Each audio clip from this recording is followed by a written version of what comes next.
scientist walks into a rabbi's office. I bet you haven't heard that one before.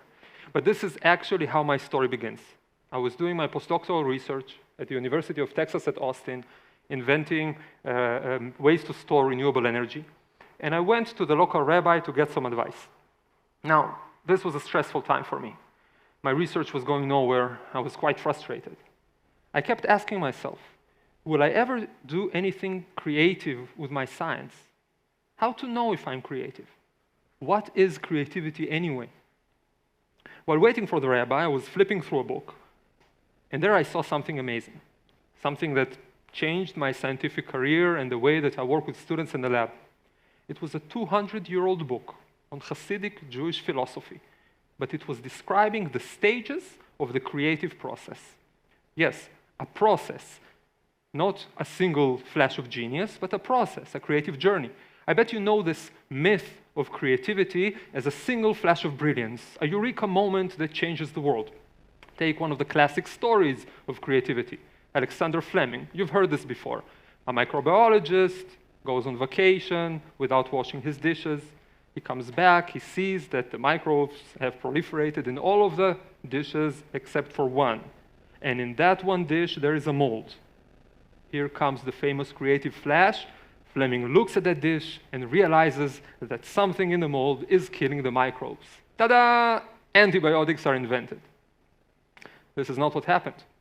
If this was it, we would not have antibiotics for many more years, because Fleming did what most professors would do. He published a paper and moved on. He did nothing to make antibiotics a reality. It took 12 more years until two refugees from Germany, Florian Chain, took up Fleming's work, learned how to grow penicillin mold in vats filling the entire hospital basement, tested it on mice, tested it on humans, and only then did Fleming's creative flash become a creation, antibiotics that we can all use and saved the lives of millions.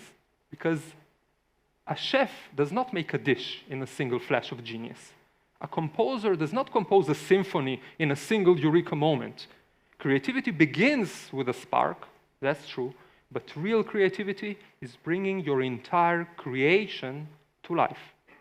In 2017, I started my independent research lab at the Technion, inventing fuels and materials for future electric cars. I kept exploring this Jewish map of creativity, which comes from the book of Tanya, but actually based on ideas that date to almost 2,000 years ago. I was discussing it in my podcast, but mostly using it with my research students, helping them develop their ideas and come up with new ones.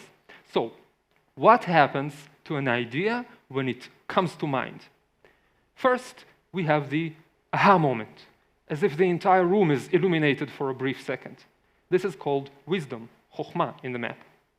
Then, intellectual processing, analysis, synthesis, metaphors. This is called understanding, binah in the map. But to really move forward, we have to internalize the idea, to really know it until it generates an emotion. This is called knowledge, dat. Wait a moment. Did you just say an emotion? What do emotions have to do with scientific creativity? Well, we like to think of scientists as intellectuals, but ask them what drives them, what keeps them going, what shapes their decisions, and you will find passion, excitement, frustration, jealousy, love.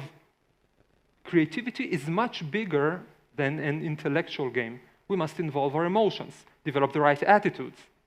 For example, last year, a PhD student in my team came to my office for advice, and she was frustrated. But why? She just discovered an amazing new material that enables a promising green fuel.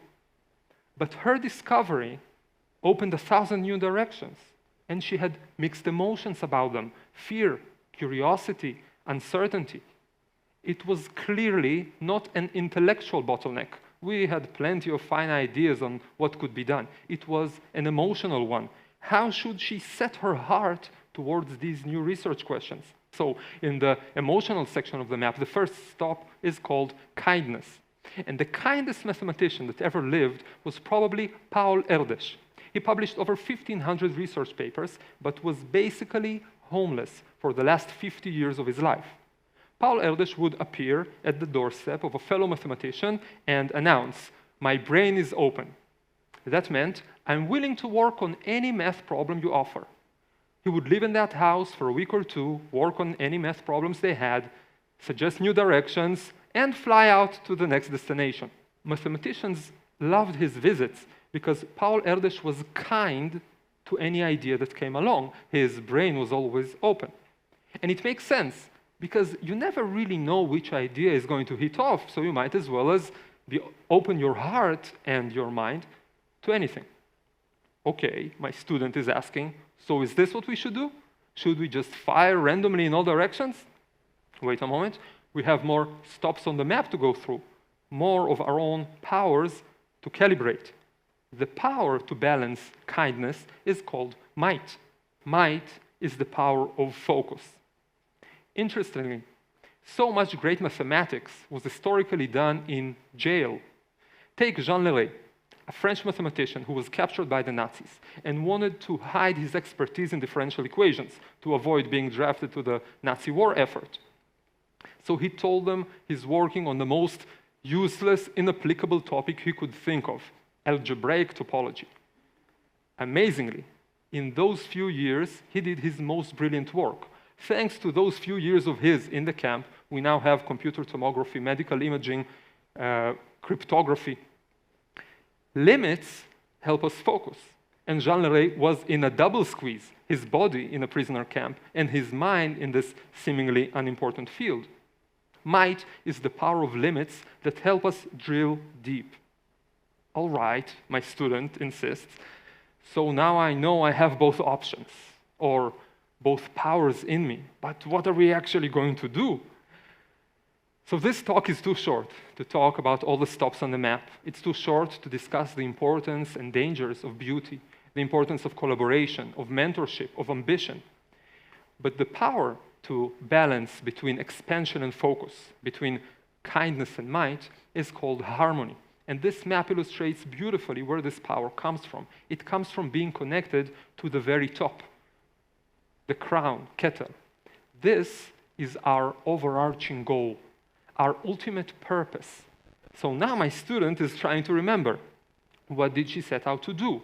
What is her purpose? How does it connect to our purpose of making a better world? And how can she take it all the way from up there to down here, to reality, to action, kingship? Now, don't worry about her. She graduated a few months ago with excellence prizes and having done some amazing research. And what I hope she learned, and what I hope everyone in my group learns, is that creativity is much deeper than a single spark. It's the spark and the journey from dream to reality. So, here's the map. Now, where will your creativity take you? Thank you.